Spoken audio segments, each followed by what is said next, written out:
Time. बहुत बार ये सवाल पूछा गया आप दोनों से, लेकिन एक बार फिर से मैं जानना चाहती हूँ, क्योंकि मैं ये समझना चाहती हूँ कि क्या फर्क था। दीपिका जी, कैसे ऑडिशन देकर आप फाइनल हुई सीता के रोल के लिए? And same question with Debina also. ये क्वेश्चन मेरे साथ इतनी बार रिपीट हुआ है कि I think the whole world knows about it, so I would still want to know. हाँ, I'll make it very very brief. I was always working with Sagars. मैंने उनके साथ दादा दादी की कहानी और विक्रम बैताल मैंने किया, and one of the days of the shooting उनके बंगले में सब बच्चे लोग आए, so मुझे लगा one of the ladies of the family उन्होंने कुछ नर्सरी स्कूल शुरू की होंगी, and so then Hira Bhai, who was the owner of the studio in Umargaon and he was an art director, उन्होंने कहा नहीं ये रामायण के लिए शूट होने जा रहा है, and they are finalizing Love Kush. तो मतलब Love Kush का वो लोग ने पहले सोचा था before Ram, Lakshman and Sita, and I'm like, oh really? So that is how it really started. And then of course मैं तो शूट कर रही थी, फिर बहुत सारी सीता ये भी आई वहां पे, मतलब 20-30 गर्ल्स के लॉट में आते थे, वो लोग शूट करते थे, and finally हीरा भाई said why don't you do? तो मुझे बड़ा अजीब लगा, मैंने कहा मैं क्यों करूं, क्योंकि मैं तो आपके घर में आपके you know कंपनी में I'm doing 2 serials, not even 1, दोनों सीरियल में मैं कर रही हूँ, and practically 90% of the times I am working in all the episodes. So then said नहीं सीता जी का तो एक रोल होना चाहिए, मतलब एक लुक होना चाहिए, वो परफेक्ट लगनी चाहिए, मतलब जब आएंगी तो पता चलना चाहिए कि ये सीता जी वॉक कर रही हैं with the 4 sisters. So finally test दिया, and 3-4 बार दिया, ऐसा भी नहीं कि एक बार दिया, 3-4 बार दिया, and then finally जो लास्ट स्क्रीन टेस्ट हुआ, so उस जमाने of course you know it was called a screen test, not look test, what they call it now. So the screen test, तो पापा जी ने बोला ये डायलॉग बोलते बोलते आइए आप, and यहाँ पे रुक जाइएगा, and he said cut, and he said मेरी सीते. I want to hear your story. How did you get selected? Okay, so मैं और गुरमीत एक दूसरे को पहले से जानते थे। हम लोगों ने एक साउथ का वो किया था 3D show, 3D on television called मायावी। तो वो भी एक कॉस्ट्यूम फैंटेसी ड्रामा था। तो वहाँ पे मैं हीरोइन थी और गुरमीत विलन हुआ करता था, वो हॉर्स राइडिंग बॉडी वॉडी ऐसे साथ। तो वो वाला जो टेप है और एक्चुअली क्या बोलते हैं शोरील बना के जो शो का जो हीरो है उन्होंने आनंद जी को भेजा। तो आनंद जी और आनंद जी के बेटे शक्ति सागर वो उनका शोरील का टेप देख रहे थे और उसमें गुरमीत का एक छोटा सा शॉट था, वो चल के आ रहे। तो उन्होंने पूछा कि ये लड़का कौन है। तो उसके बाद गुरमीत को बुलाया ऑडिशन के लिए और गुरमीत को ऑडिशन भी नहीं लिया, मतलब वहीं पे उन्होंने फिर सोच लिया कि हमारा राम मिल गया। तो गुरमीत ने बोला बाप रे मुझे मैं हीरो कैसे बनूंगा, मुझे नहीं पता कि इससे पहले उन्होंने विलेन का रोल किया हुआ था। तो वो क्योंकि ऑफिस में गए थे तो सीता का ऑडिशन चल रहा था काफी। तो गुरमीत ने मुझे कहा तुम जाओ, सीता का ऑडिशन चल रहा है, तुम जाओ। मैंने कहा मैं नहीं टीवी करूंगी, मुझे टीवी नहीं करना, मैं साउथ में फिल्म कर रही थी उस टाइम पे। तो गुरमीत ने बोला नहीं बड़ौदा में शूटिंग है, मैं तो अकेला नहीं करूंगा, तुम भी जाओ, एटलीस्ट ऑडिशन तो देकर आओ। तो मैं गई, ऑडिशन दिया और ऑडिशन में सिलेक्ट भी हो गई। गुरमीत तो ऑलरेडी मतलब उन लोगों के दिमाग में गुरमीत छप चुका था, ये हमारा राम मिल गया। तो मैं सीता में ऑडिशन दिया और हम कास्ट हुए और किसी को सेट पे पता नहीं था कि हम दोनों एक दूसरे को डेट कर रहे थे या जानते हैं। अच्छा, you were dating before that? 6 महीने तक किसी को पता नहीं था। तो हम लोगों ने 6 महीने तक बहुत अच्छी एक्टिंग की और उसके बाद फिर तो पता चलने ही लग गया, स्पेशली माइक दादा को जो कान में माइक लगा के हमारे डायलॉग सुनते। ऑफ कोर्स जो हमारे में मेकअप दादा थे अरविंद ठाकुर, उनके पिताजी ने आप लोगों का मेकअप किया था। क्या ठाकुर मैं बता नहीं सकती, पर गोपाल जी। हाँ, तो उनके पापा ने किया था वो प्रोस्थेटिक मेकअप वगैरह में, वो भी करते थे। उनके बेटे ने हमारा मेकअप किया और अरविंद दादा आज भी हमारे साथ है, मतलब आज भी हमारा मेकअप करते हैं, because that was the first and we bonded like family and we took him over forever. Anupama बीच में जो बैठ के बोर हो रही है हम लोग की, हम लोग आपस में कन्वर्सेशन नहीं, मुझे ऑनेस्टली मैं एक्चुअली ये देवीना से बोलने वाली थी कि दुनिया को पता नहीं था कि you and Gurmeet way dating, but मुझे और आज तक दोनों को पता था। तुम लोग तब डिटेक्टिव गिरी कर रहे थे, मुझे पता है, हम लोगों को पता ही चल रहा था, थोड़ा थोड़ा इधर उधर न्यूज आ रहा था और हम लोग बहुत ही इसको हाइड करने की कोशिश कर रहे थे कि मेकर्स को पता ना चल जाए कि हम लोग डेट कर रहे हैं, क्योंकि हम वहां पे एकदम अलग अलग रहते हैं, अलग अलग जस्ट मिलते हैं। फिर जैसे पता चल गया हम लोग को एक फ्लैट में रख दिया, बोला कि तुम लोग इधर रहो और हमारा थोड़ा सा पैसे भी बच जाएंगे, होटल। फिर हम लोगों ने खुद भी बोला कि 1 साल होटल का खाना खा खा के हम लोग तो फिर हमने बोला कि भैया हमें फ्लैट दिला दो, हम लोग खुद ही खाना बना के खा लेंगे। लेकिन होटल का वो जो तंदूरी रोटी जो स्टार्टिंग के 2 महीने इतना यम्मी लगता था, बाद में लगता था उसके बाद तो बर्दाश्त नहीं होती है। एग्जैक्टली होटल का मेनू याद हो गया था, वो ही काली दाल और वो तो आप लोग बड़ौदा में शूट कर रहे थे? Lucky studio? हाँ, हम लोग बड़ौदा में शूट कर स्टूडियो हुआ यू लकी? लक्ष्मी में होंगे आप लोग शायद? नहीं, लक्ष्मी स्टूडियो में मेरा सेट लगा था और बड़ौदा जो सागर फिल्म सिटी जो है, यस हाँ, उसमें हम लोग मतलब मेजरली शूट करते थे, वहीं पे कर रहे थे। Okay interesting, nice. हम लोगों ने उमरगांव में भी शूट किया, मैंने नहीं। राम और जो समुंदर का सीक्वेंस था वो उमरगांव में था। और तब पता चला था आप लोग का काफी सारा सीक्वेंस उमरगांव में हुआ करता था, शायद हम लोग उमरगांव में हाँ, आप लोगों ने उमरगांव में शूट किया था। हम लोग ने ये जो आप उमरगांव आए थे for the dariya, we went to Narmada for the dariya. अच्छा। We have done everything start to finish in Umargaon, वहीं रहते थे, वहीं सब कुछ था, मतलब घर संसार हमारा वहां बस गया था। So it was interesting, yeah. It was a huge, long picnic, Ramayan picnic we had. So बहुत मजेदार रहा। हम लोग तो बड़ौदा में शूट करते थे, at least somewhat it was a city. तो जिस दिन शूट नहीं करते थे तो हम लोग तभी तो टहलने निकल जाते थे। पर आप लोग के लिए तो उमरगांव में तो हम लोगों ने जब शूट किया था तभी तक कुछ नहीं था, कुछ नहीं मिलता था लोगों को, ब्रेड नहीं मालूम रहता था, मतलब गांव में भी चले गए तो कुछ भी नहीं मिलता था, शैम्पूज नहीं मिलते थे, बॉम्बे से शैम्पू मंगाना पड़ता था। एंड देन धीरे धीरे by the time we left, my god, it became Hollywood. मतलब वो छोटा सा गांव, it was on the map afterwards. हाँ, पर जब हम लोगों ने भी शूट किया था तभी भी कुछ नहीं था। तब मैं सोच रही थी बाप रे कैसे शूट करते होंगे यहाँ पे। बहुत डिफिकल्ट था, बहुत डिफिकल्ट रहा हमारा, but then we enjoyed it a lot क्योंकि we had each other's company and we just had a good time. So I think मजा आया। Yeah, I don't know कैसे से निकल गए। Yeah, the company matters. Yeah, the company matters. और चीज बताना चाहूंगी, हम लोग जब शूट करते थे तो ऐसे पहाड़ और जंगल का सीक्वेंस में ऐसे ही चले जाते थे और वहीं पे चेयर लगा दिया जाता था और वो चेयर में बैठते थे और शूट वूट करते थे और लंच ब्रेक में चेयर में ही बैठते थे और घर आ जाते थे।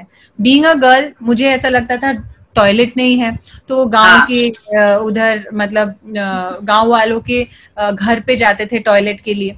तो मुझे तब आपकी बात बताया जाता था कि तुमको तो करना ही होगा क्योंकि देखो दीपिका जी इससे भी मतलब टफ सिचुएशंस में उन्होंने शूट किया था और ये वो। मुझे लगता था हाँ नहीं मैं भी कर सकती हूँ, नहीं मैं भी कर सकती हूँ। वो सोच के कर लिया। Constant challenge, how sad.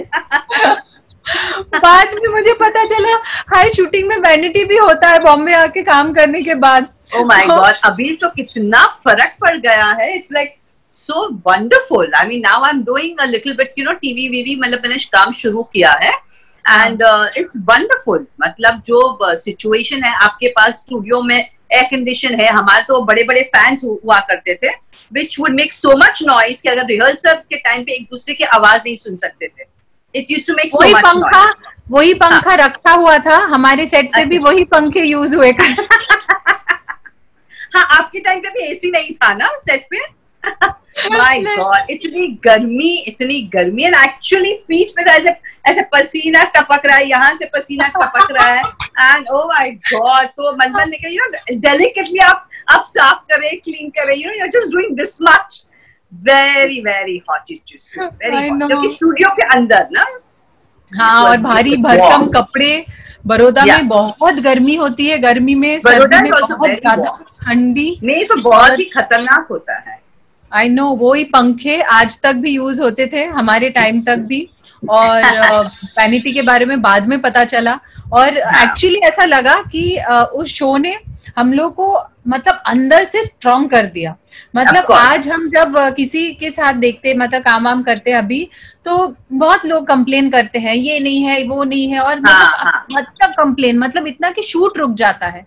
मुझे ऐसा लगता है कि मेरे साथ कभी आज तक शूट नहीं रुका, क्योंकि हम जिस सिचुएशन में शूट करके आए हैं और इतना एंजॉय करके शूट किया, जो आप बोल रहे हैं कभी तकलीफ नहीं हुई क्योंकि एंजॉय किया, पता ही नहीं चला। एग्जैक्टली और इसलिए आज ऐसा लगता था ये कोई बात नहीं, मैनेज कर लेंगे यार, ये हुआ अच्छा कोई बात नहीं, फटाफट करके निकल जाते हैं। So but I think struggle is very important in life, you know. अगर struggle आपने देखी है, because this was also a struggle, you know, struggling with the weather and struggling with, you know, all these kind of not having enough equipments to, you know, give you that kind of comfort, luxury. मुझे लगता है इसमें भी एक lesson हमेशा रहता है, and you grow to be a very matured and more responsible about yourself, you know, कि अगर नहीं हुआ तो चलो कोई बात, ये manage करो। Exactly. I think you learn, yeah. So I think it's nice. मुझे तो बहुत अच्छा लगा, I mean whatever it was. अभी तो बहुत ज्यादा अच्छा लगता है, but even in those days I think हम लोगों ने मजा ही किया है। In fact अभी तो you have teleprompter, तब तो teleprompter भी नहीं थे। मतलब अगर बहुत थके हुए हैं, याद नहीं रहते हैं, तो वो एक्चुअली बेचारे वो असिस्टेंट डायरेक्टर बड़े बड़े हैंडराइटिंग में बोर्ड्स पे लिख कर देते थे हमको। And you know, we used to say, मतलब that was just towards the end कि बहुत, you know, थके हैं, mentally you cannot speak, you know, that kind of a situation. So then he would, you know, give us a part, yeah. And अब तो कितना comfortable हो गया teleprompter. Life has become so easy. So easy, seriously. Yeah.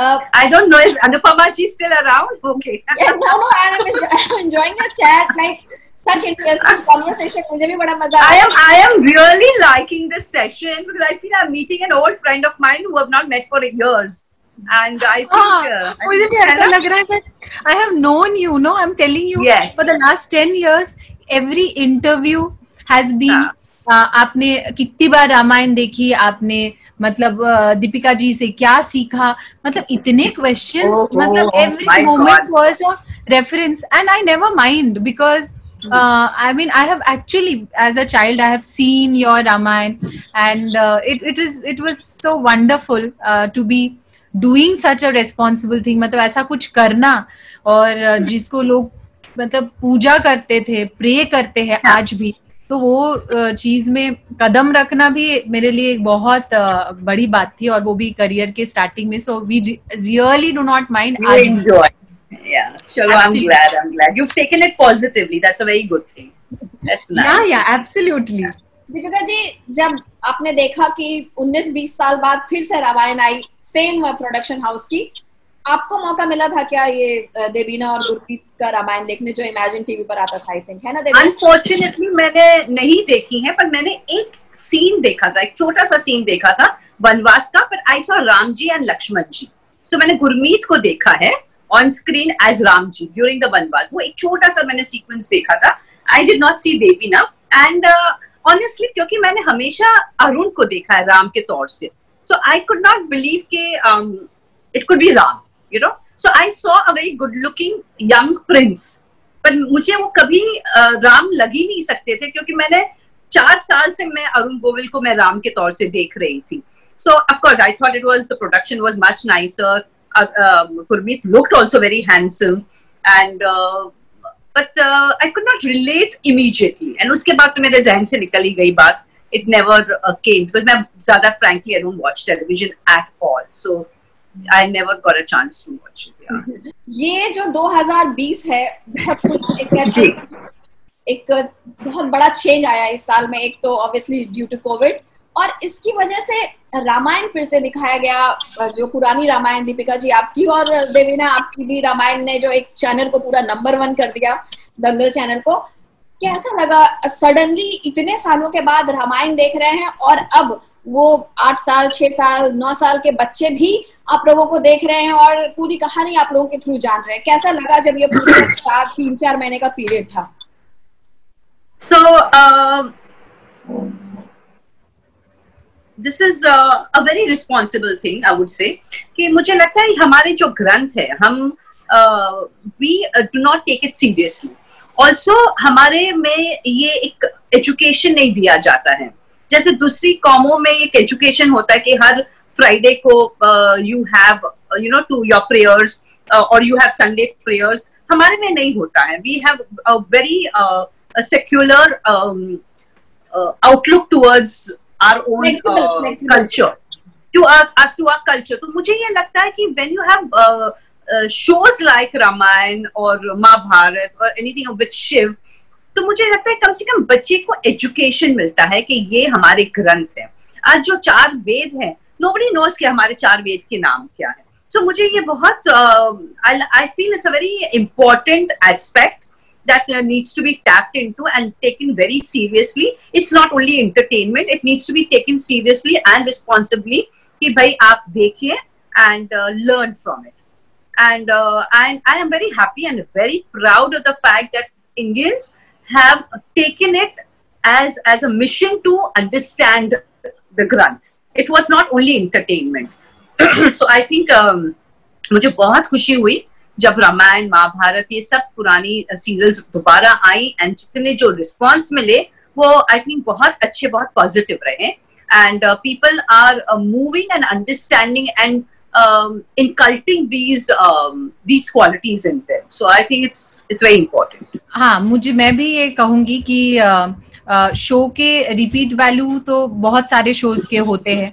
In fact मतलब बहुत सारे shows repeat होते हैं, लेकिन लॉकडाउन के दौरान जब लोगों को एक मेंटल स्ट्रेंथ चाहिए था, जब सब लोग कहीं ना कहीं एक मतलब बहुत हाँ, सब घर पे बैठे बैठे सबका फ्यूचर अनसर्टेन लग रहा था. उस टाइम पे जब टेलीविजन में रामायण स्टार्ट हुआ, I think that was one turning point for everybody, when the producers to understand कि ऐसे shows they never go old. और एंड इस शो के जो रिपीट वैल्यू है वो किसी भी शो से किसी भी हद तक बहुत ही ज्यादा है. लोगों ने इतने मन भर के देखा, they got stress relieved, they enjoyed it to that extent की शो नंबर 1 हो गया. हाँ जी, आपको रामायण डीडी में उस टाइम पे एकदम मतलब अभी लॉकडाउन के दौरान नंबर 1 हो गया. और उसके बाद जब हमारा रामायण दोबारा आया दंगल में, हमें लगा था वापस से और एक आप फिर से रामायण स्टार्ट करें. And it was very surprising कि वो भी मतलब जी टीवी मतलब जहाँ पे कुमकुम भाग्य का लाइव जो एपिसोड है उसके रेटिंग से भी हाई है दंगल टीवी में हमारा repeat Ramayan. So we felt that this is amazing and मतलब कोई और शो वो शायद 10 साल के बाद कोई रेलिवेंस नहीं रखेगा, लेकिन हमने जो किया we have actually done history. And उससे और एक चीज out of the blue I will say कि हमारे देश में और एक्टरों को वो नहीं मिलता है, क्या बोलते हैं जिसको मतलब एक काम आप करो तो उसका यू रीप द रिजल्ट. जितने बार टेलीकास्ट हो या जितने बार वो बिके, एक्टरों को पैसे मिलते विदेश में, इंडिया में ऐसा नहीं मिलता है. ये like exactly there is no royalty. So अगर ऐसा होता तो शायद आज हम और खुश होते डेफिनेटली. हम लोग तो चाहते भी है बिकॉज पहले ये कॉन्सेप्ट नहीं था. अभी इंटरनेट होके और टेलीविजन में सैकड़ों चैनल्स होने के बाद ऐसा पता चल रहा है कि एक शो आप रिपीट कर सकते हो सालों साल, दूसरे देश में बेच के एक शो कितने मतलब साल चल सकता है. तो उसमें मतलब हॉलीवुड में एक्टरों को रॉयल्टी मिलता है, तो इसीलिए कोई भी एक्टर बिना खा के मरता नहीं है. तो यहाँ पे काफी सारे एक्टर्स देखा जाता है हमारे देश में, बुढ़ापे में उन लोग के पास पैसे नहीं होते हैं और बहुत सारे एक्टर्स होते हैं. Yes, it's a very sad story. It's a very sad story. पे हम सब एक्टर्स कितना कुछ मतलब हद से ज्यादा मेहनत करते हैं. जैसे अभी मतलब क्या नहीं किया था एक वो 2 साल, आपने 4 साल तो आपकी कहानी सुन सुन के मुझे मोटिवेशन मिलता था और मैं सोच रही थी नहीं नहीं मैं भी कर सकती हूँ, और मैं कर लेती थी, और मैंने 2 साल निकाल लिया. So it's not easy. तो अगर रॉयल्टी भी शुरू हो जाए तो क्या बात होगी, अगर बाई चांस ये बात नहीं, ये सब बातें हैं. आई थिंक हमारी जो टेलीविजन इंडस्ट्री है it's very newly developed, frankly speaking. Television नया नया आया, उसके बाद honestly Ramayan and Mahabharat brought in television to the world. World तो नहीं, हमारी, मैं इंडिया की मैं बात कर रही हूँ. तो उसके पहले तो क्या बातमियां रहता था, चित्रहार रहता था, फूल के लिए गुलशन गुलशन रहता था, और कुछ कृषि के ऊपर कोई प्रोग्राम रहते थे. So I think Ramayan is what give the glamour, teaching and glamour. So मुझे लगता है नाउ इज द टाइम, ये जो कॉर्पोरेट इंडस्ट्री बन गई है, which I think the television actors also काफी परिवर्तन धीरे धीरे over the years I see it happening, क्योंकि लॉकडाउन में television actors have suffered a lot. Luckily for them कि अभी टेलीविजन शुरू हो गया है, तो उनके मतलब उनका काम शुरू हो रहा है. पर I think television actors have suffered a lot, क्योंकि वो 3 महीने के बाद जो पेमेंट आती है उनकी, वो आई नहीं थी.